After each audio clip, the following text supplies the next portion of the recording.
Okay, so yeah, it's all back apart again. I've just had the kids help me because I built a pressure rig to pressurise it, and we then covered it in bubble mixture, which the kids absolutely loved, of course. So it's been blowing bubbles from about 4 different pinholes, which is fine. One's not a pinhole. I might have forgotten to weld a bit, but it's fine. It's literally like 2 mil. So what we'll do is we'll quick time lapse, zip up those holes, refill the system, and that should be that good to go.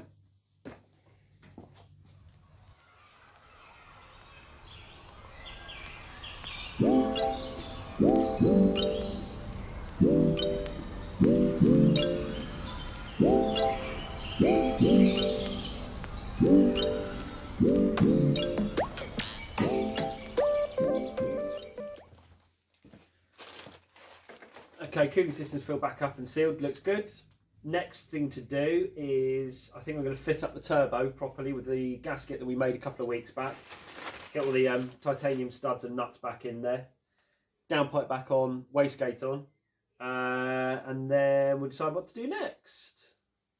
Should be all good. Let's crack on.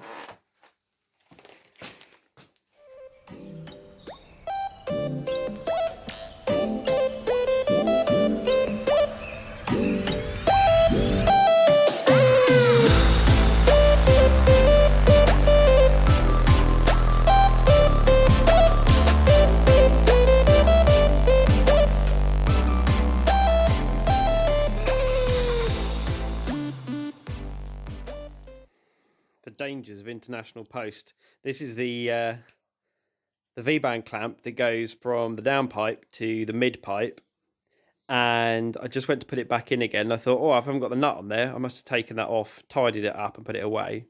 Of course, it's M8, which doesn't fit. It's M6, which doesn't fit, which means it's Imperial.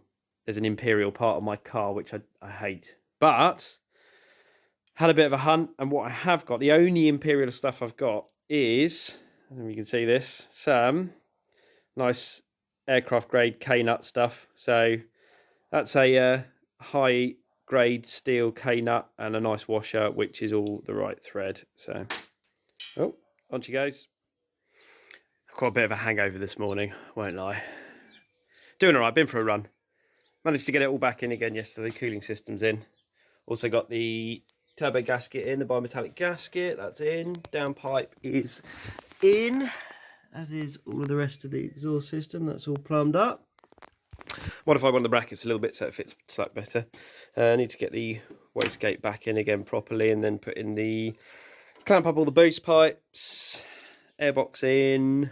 Haven't put any clips on the airbox yet, but that can be done soon. Just going to clean off that swell pot again just to make sure I haven't got any weeps on there. I don't think I have now. I think we've cleaned it all off, but all good. Let's carry on. Okay, checked everything over. There's nothing touching, so hopefully it'll start.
Starting to get a bit stinky in here, so I thought I'd switch it off.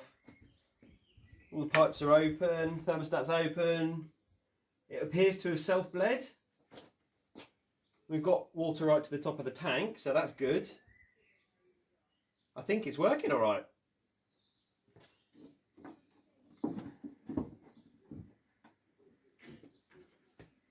Not bad. Quite pleased with that. Noisy birds. This morning, what we're going to be doing is taking the core support off and trimming a little bit off the front here, because we've got to fit the fan in.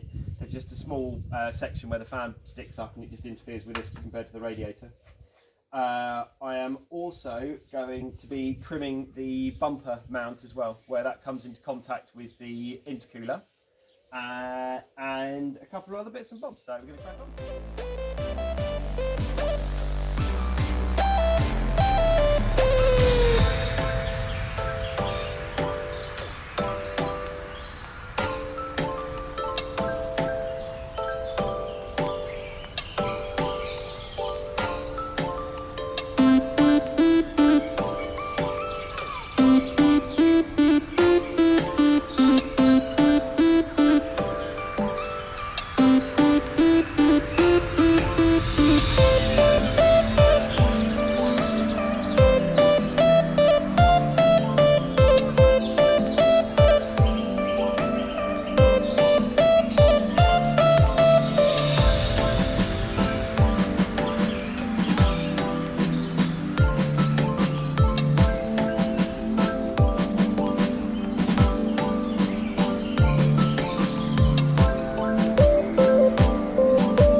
Okay, we're up to temperature and I've got the fans going.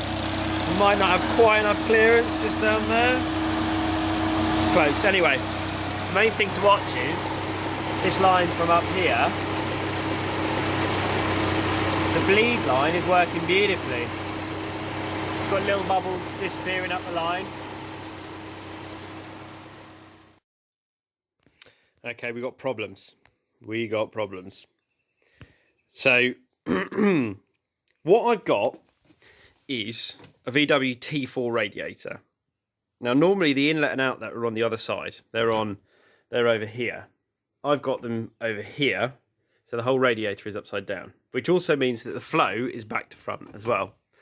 So effectively we're going into what was the bottom and back out of what was the top. I didn't think this would be an issue. I didn't see why it would be an issue.